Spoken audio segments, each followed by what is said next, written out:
Hey there, this is Ryan on episode 49 of No Code, No Problem. Today's episode is brought to you by Adolo. Adolo is a powerful no-code tool that you can use to build mobile and web apps in minutes. I featured Adolo on episode 2 before they were a sponsor, and I highly recommend you check them out at adolo.com. Use the code No Code, No Problem to get 20% off your first 6 months, or use my referral link in the description. So today I have a very special guest, Ben Sears from ServiceBot. He is the CTO. Say hello, Ben. Hello. So Ben is the CTO of ServiceBot. Just a little background information. If we could get a little bit of background information on ServiceBot real quick before we get into your personal background and stuff like that. Sure thing. Yeah. So we actually started ServiceBot as an open source system, if you believe it or not, and we were catering to help out professional services or freelancers to kind of start their services businesses, and we really just failed to kind of build a community around our open source system, and it was just kind of a big failure when we started. So we ended up pivoting that, completely ditching the open source product we built, and starting from scratch based and focused on embeddable billing pages. Gotcha. So that's kind of, in a nutshell, how we kind of, the journey we've kind of taken. Awesome. Yeah, so ServiceBot is essentially embeddable billing pages, like in a nutshell, just for everyone that doesn't know. So with that being said, Ben, I would love to get to know more about you and the inspiration behind ServiceBot. How long have you guys been working on it, things like that? Yeah, sure. So I actually my journey kind of started when I dropped out of college my senior year to start to basically work on my consulting business with my partner, who eventually we started kind of the ServiceBot out of that.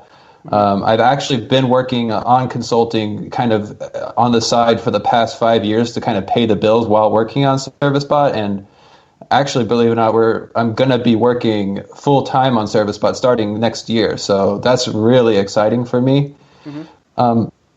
So ServiceBot came out of this idea that we had this idea that anybody should be able to kind of like start a business. And one of the things that we kind of ran into while starting our own little projects was billing. And it kept on coming up that you have to make this integration with this billing system. You have to do all this development work when, hey, I just want to, work on the product itself. I don't want to care about, coding all this billing logic. So that was kind of the aha moment for us where we were like, this is something that a lot of people probably also have pain points around. So we built an MVP. We initially kind of wanted to only put 2 weeks into the MVP, but it ended up being like 3 months. And one of many mistakes we've made over the years.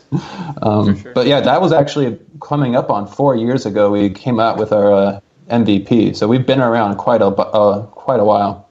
Yeah, that's awesome. You piqued my interest. I noticed you said you dropped out of college your senior year. I actually just did the same thing. So I'd love to go ahead. Yeah, I noticed that. I saw that on your Twitter. So kindred spirits here. Absolutely. Do you have any advice for me? Well, I don't know what your kind of income situation is, but for me, it just made a whole lot of sense because I was already while in college working, doing consulting doing enterprise consulting. Mm-hmm. So in my situation, I already had a very solid income stream. And was self-sufficient at that point. So in my opinion, it was more like I was, paying money to learn things that I've already learned and, just not getting any value out of it. And really it would just be for a paper, which I'm already getting the experience that people care about anyway. So yeah, that was my mindset at that time. That was exactly my mindset as well. It just didn't make sense to pay the ridiculous amount of money I was paying to graduate and make the same amount of money I was making. Exactly. This was the job that I knew, if I graduated, that I would just keep doing the same thing. So what's the point? I'm just making it harder for myself. 100%. Yeah. So getting back on track with ServiceBot, you talked a little bit how you started, and I wanted to cover your pivots. I know you mentioned that you started out open source freelancers. What kind of was that aha moment for you and the CEO in terms of like, okay, like it's definitely time to pivot? Did you think you waited too long maybe? Oh yeah, for sure. We waited too long. I think the big aha moment was one day. It was, I think, close to 2 years ago is when we kind of scrapped what we had and started rebuilding.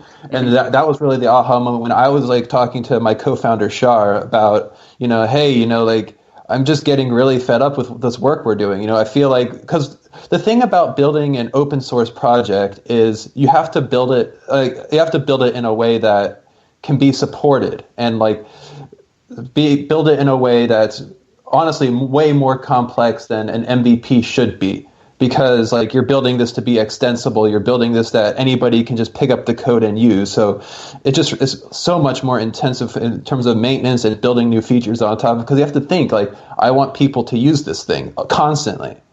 And I think that kind of led us into, well, if we rebuilt this, would we rebuild it in the same exact way? No way. We're going to rebuild this in a way that covers a single use case instead of a million use cases. Because what ServiceBot was before we pivoted, it did all kinds of things. It did authentication. It did, hosted website for, picking plans. Like it was like a thing that you can link people to pick things out. And we were just covering like 1,000,001 use cases. We built so many like functionality that it was early in like mid 2016. Stripe didn't have a lot of these features in place, like coupons and things like that. So we ended up building things that Stripe would eventually build themselves, and it was just things were getting really messy. And it let us really like take a step back and say, well, if we were to rebuild this in a much more agile way, what would it be? And that's when we started having those conversations. Gotcha. Yeah, no, that makes sense. So so you weren't always you didn't always term yourselves as a no-code tool. When did you know that you wanted to position ServiceBot as no-code or a no-code tool? Yeah, I mean, so we've always had it in our mind that like one of our number one, value adds to companies is reducing development. And like I think in my opinion, no-code is such a broad term that really like developers use no-code tools. It's just code that you don't have to write. Is kind of like how I can kind of see it. But essentially, we started being like hashtag no-code, and really like focusing the no-code community was really when we had a lot of customers coming to us who just didn't know any code. They didn't know how to code, but they really wanted to use ServiceBot. And we kept on telling them, well, you need to spin up a basic backend. So we had like a GitHub with very basic instructions, but it still was such a challenge for people. And then we finally went ahead and built out like a bunch of no-code integrations. We built out like a Drupal plugin, a WordPress plugin, and the Bubble plugin. And now when people come to us and say, hey, I want to use you guys, but I don't know how to code, we can just say, oh, you can just spin up a Bubble app, and then that will be your subscription portal for your customers to log into. And it's just a much more, it just came out of like a need for our non-technical customers, because we've always been targeting SaaS founders and SaaS businesses. And now we're just seeing a lot of these SaaS companies and digital service companies are building their platforms with no code and not having that technical background that we kind of made an assumption that people would have. Mm-hmm. Yeah. I mean, I think whenever you get into the no code space, there's like a fine line, and what people especially like technical people forget. So I'm a non-technical person, right? But I'm still way more technical than like a just like a normal lay person, right? And I think there's like a disconnect there for sure. Yeah, for sure. Like, I think when you say you're not technical, I would disagree with that, because you understand what an API is, and you, at least I assume so. Yeah. And like you understand like what JSON payloads kind of maybe look like, and it's really like somebody learning no code tools actually teaches them how to be technical, which is one of the beautiful things about the no code like space, and building things with no code it's like such an easy way to naturally learn these concepts that developers learn just by having to code things. For sure. Yeah. No, absolutely. I mean, I've like started like working with JavaScript and stuff, and it's been a lot of fun. And I know I would have never done so if it weren't for no code tools. Yeah, yeah, and like I think it's just like a year ago, like if you had told me that, like if a year ago you told me I needed to start a new project, I would have probably just coded up something. Now, if you told me I need to start a new project, I would start with a no code tool like Bubble or Builder or something like that, and build on top of that. And then once I get to the point where I need some code, then I'm going to, call that code using these no-code systems and kind of mesh the two and have that beautiful synergy happen where, you can call APIs that you've built using these no-code tools. And the no-code tool basically then becomes a front end that, has just very basic business logic, and your secret sauce lies somewhere in the cloud in code that can be called anywhere. That's awesome. Yeah, no, absolutely. That's why I think Michael Gill has a very similar, idea in terms of what you just said. So back on track though, with ServiceBot, we haven't really talked about it. I know you said that you've been working on the side and to help fund these things. Does that mean ServiceBot is bootstrapped? Completely bootstrapped. Yeah, we haven't taken any investor money.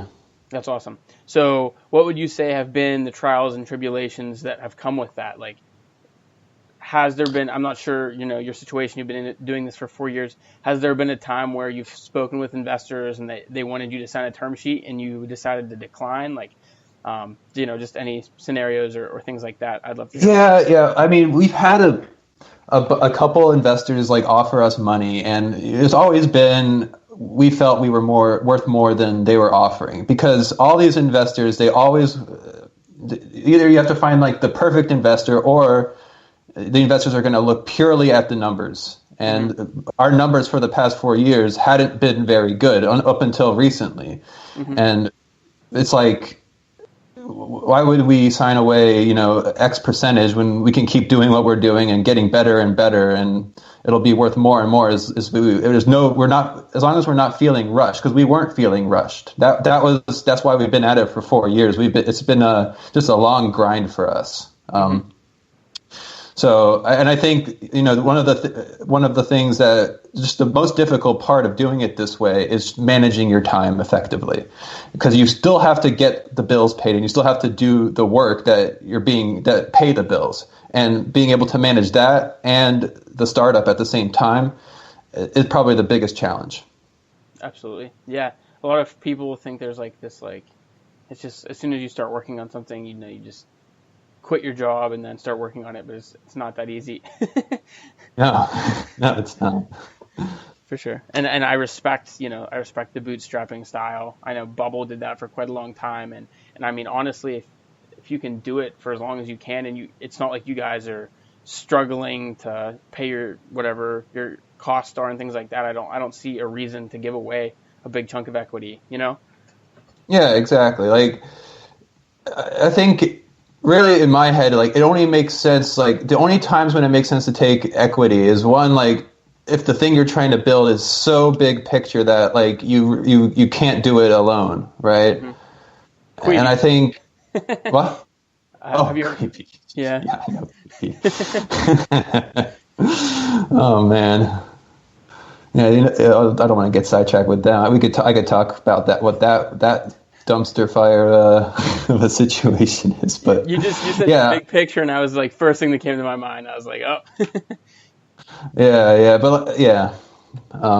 But it really, for most people, like, if you have an idea, just with the no code tools that are out now, like, you don't need to take seed money to build something nowadays. You don't need to pay a developer.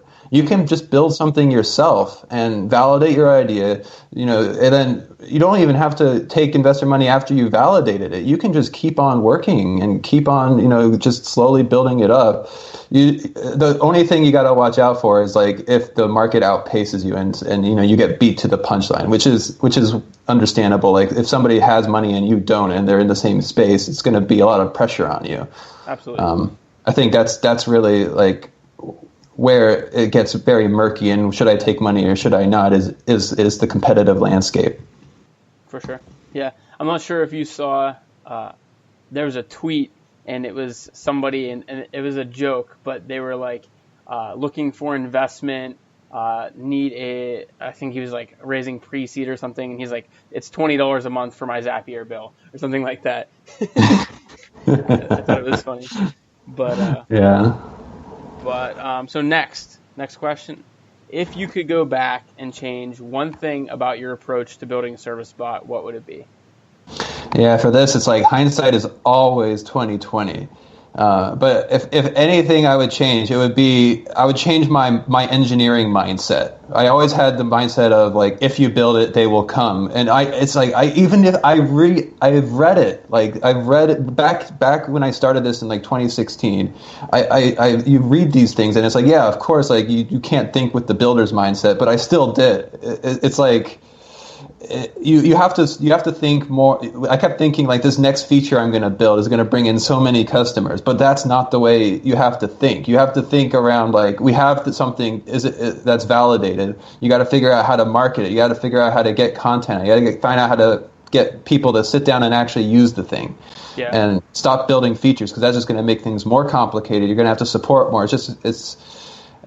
Features are great, but you need to take you should be marketing twice as much as you are developing. And for us, it had always been for like at least a few years where it's like we just kept on building features and not effectively getting the word out. People didn't know what the hell we did. Gotcha. That's really good feedback. Thank you for that. So on to the next question then, and I think this is something that's really important and kind of touches on what you just said. So what is your ideal customer? So if someone was listening right now to the podcast, how would they know that you are exactly what they're looking for?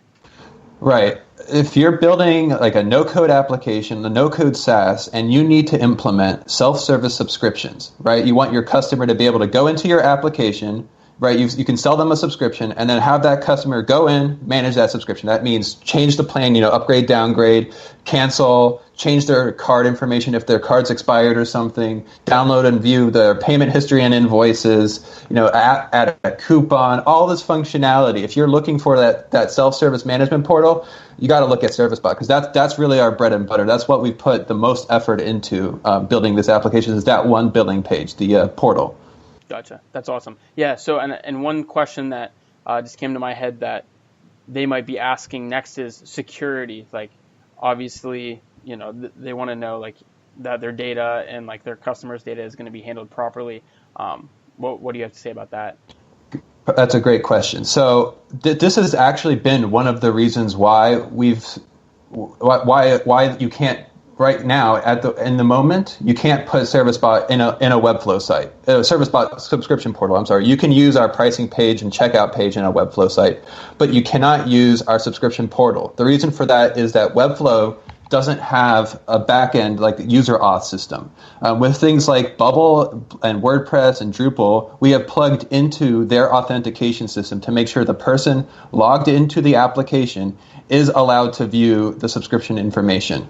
And actually, this is kind of funny. We're actually, I don't know if you know the guy making Rebase. His name's Brian, something with a Z. I don't remember the exact name, but he's actually building a Webflow app builder where you can kind of plug in a backend into a Webflow site, and we're working with him to actually kind of get ServiceBot in a Webflow site. But really, we take it very seriously. In order for you to access any subscription information, you have to be completely authenticated. Mm-hmm. Gotcha. That's awesome. So, we've talked a lot about the past of ServiceBot and what it once was, what it is today. What do you see as the future and or vision of ServiceBot? Like, do you plan on getting acquired eventually? You want to be a global leader in embeddable payment billing? Like, what do you think? Yeah, so like my vision for ServiceBot was that I want us to be like the no-brainer solution when it comes to implementing billing in a SaaS with no code or otherwise. So basically dealing with the complexity of billing and building a billing UI isn't something you should have to worry about. I want to build more billing pages to handle any billing use case. So that's like adding billing pages that do things like microtransactions, billing pages for add-ons, paywalls, like a pop-up that says, oh, you need to pay to access this content. Mm-hmm. Just like more billing pages, more analytics. Just like we want it just to be such a no-brainer solution that you just plug us in and you have a completely fully functional billing UI, and you can put us on like maybe 5 different pages to do 5 different things involving billing. Gotcha. So just the no-brainer billing solution. That makes sense. That's awesome. So do you think, how long would you envision that process to take? Like, how long do you expect for it to be until you hit the milestones that you're talking about? I'd like it to be under 5 years. I think that's kind of what we've been making our roadmap around, is a 5-year plan. And after that, it becomes kind of like what parts of our business are growing the fastest, what do we need to expand upon, what markets can we expand into. I think it's harder to come up with kind of like a 10 or 15 years up ahead when you don't know what your current 5-year plan is going to, because we're still so very small and still there's so many different paths we can take. Like we can get into a whole thing with like A/B testing pricing pages, and we've had so many ideas around different things, and we just need to see what sticks and then pursue those and really expand into that kind of market and make new markets even. Gotcha. Absolutely. No, that's awesome. That's awesome. I was actually, whenever I asked that question, for some reason, 5 years popped in my head, and then you said it, and I was like, it was meant to be.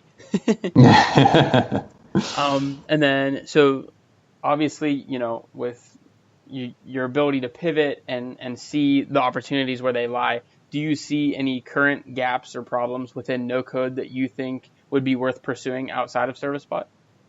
Yeah, so there's been like one thing that has always popped out to me as like a big gap in the no code space, and that's testing. And I think this is like a challenge that's going to have to be kind of met if the no code, movement wants to kind of break into the enterprise space, right? Like I've seen people like ask like, how do you test your bubble app, or how do you test Adalo, or how do you test this specific type of app? And there's and the answer is, if any, like the answer is always like, we have like a test mode app and we just manually click buttons and see if the thing works, and we roll that out to production. And where I come from, like the DevOps world, the enterprise DevOps world, like that's just not going to fly. And, there's just going to be such a big demand if once enterprise start picking this stuff up for like automated testing tools around like no code. So I'm imagining you're able to like have some sort of process that's able to, pick up bubble workflows and actually give them sample inputs and see what comes out the other end. And, pass or fail the UI based on that, or pass and fail the test, based on that. So I think testing is what I would focus on in the no-code space. That's interesting. Yeah, I mean, that's a really unique perspective, especially because you come from like the enterprise tech space. That's awesome. That's great insight.